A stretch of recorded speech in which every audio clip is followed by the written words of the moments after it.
வணக்கம் அன்பு மக்களே, இன்று உங்களுக்கு கோவை மாவட்டம் கோவைப்புதூர் சுண்டக்காமத்தூர் என்ற அழகிய இடத்தில் வெஸ்டர்ன் ரிங் ரோடு மிக அருகிலேயே 10.4 சென்ட் தெற்கு பார்த்த இடம், 60 அடி அகலம், நீளம் 75.5 அடி, டிடிசிபி அப்ரூவ்டு சைட் விற்பனைக்கு வந்துள்ளது. ஒரு சென்டின் விலை ரூபாய் 8.5 லட்சம் மட்டுமே. மக்களே, இந்த இடத்தின் அருகில்தான் ஜி ஸ்கொயர் உள்ளது.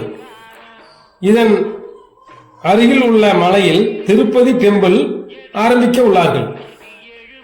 ஜி ஸ்கொயர் 20 ஏக்கரா தானமாக கொடுத்துள்ளார்கள். இந்த இடத்தின் மதிப்பு 400 கோடி ஆகும். அதற்காக அவர்களுக்கு வாழ்த்து சொல்லுங்கள். வருங்காலத்தில் இந்த இடத்தில் நீங்கள் சொத்தை வாங்குவது கடினம். ஆகவே உடனே வாருங்கள், பாருங்கள். வணக்கம்.